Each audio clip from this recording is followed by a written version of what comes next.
வணக்கம் நண்பர்களே. 5 வருஷத்தில் ஃபைனான்சியல் ஃப்ரீடம் அடையிறதுல இன்னைக்கு நாள் 2. இன்றைக்கி நம்ம கோல்டு வர வர பார்த்தீங்கன்னா ரேட்டு பயங்கரமாக ஏறிக்கிட்டே இருக்குது. ஏன் ஏறுதுன்றதை இந்த வீடியோவில் தெளிவாக பார்த்துருவோம். வாங்க வீடியோக்குள்ளே போகலாம். சின்ன வயசுலேருந்தே நம்ம தாத்தா பாட்டி அம்மா அப்பா எல்லாரும் சொல்லி கேட்டிருப்பீங்க, கோல்டில் இன்வெஸ்ட் பண்ணோம், சில்வரில் இன்வெஸ்ட் பண்ணோம், லேண்டில் இன்வெஸ்ட் பண்ணோங்கிறத. ஆனால் கோல்டுங்கிறது உண்மையிலே கிரேட்டு.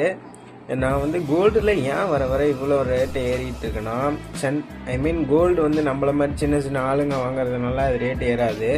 உங்களுக்கே தெரியும், டாலர்ஸு இந்த சென்ட்ரல் பேங்க்ஸ் தான் இந்த கண்ட்ரியை ரெகுலேட் பண்ணுறது. அந்தந்த கண்ட்ரிக்கு ஒரு சென்ட்ரல் பேங்க்ஸ் இருக்கும். சென்ட்ரல் பேங்க் தான் பணத்தை பிரிண்ட் பண்ணுறது, மற்ற எல்லா வேலையும் பார்ப்பாங்க. அவங்க இப்போ என்ன பண்ண ஆரம்பிச்சிட்டாங்கன்னா, எல்லாரும் எந்த ரேட்டில் வந்தாலும் பரவாயில்லடா, நான் வாங்குவேன்டா அப்படின்னு சொல்லிட்டு எல்லாத்தையும் கோல்டை விடாமல் வாங்கிட்டே இருக்காங்க.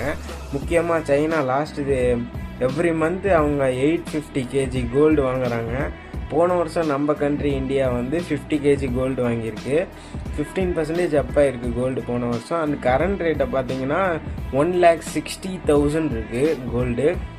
அண்ட் ஏன் இவ்வளோ ஹைனா, இதனால தான் எல்லாருக்குமே அந்த அமெரிக்கா சரியில்லை, யூஎஸ் டாலர்ஸ் மேலேயும் ஜப்பான் சைடும் சரியில்லை. ஏன்னா அது பாண்ட்ஸு, ஸ்டாக்ஸு எல்லாமே இந்த பேங்க்ஸு, சென்ட்ரல் பேங்க்ஸுக்கெல்லாம் அதோட நம்பிக்கை போயிடுச்சு. ஸோ அவங்க எல்லாரும் கடைசியாக இருக்க ஒரே அசெட் கோல்டு தான். ஸோ கோல்டை நோக்கி எல்லாருமே ஓட ஆரம்பிச்சிட்டாங்க. அது ஒன்லி தான் இப்போ சேஃபஸ்ட் அசெட்டு. மற்ற இதை கம்பேர் பண்ணுறப்ப அமெரிக்கன் டாலர்ஸையும் எல்லாருமே அது மேலே உள்ள நம்பிக்கை போயிடுச்சு சென்ட்ரல் பேங்க்ஸுக்கு.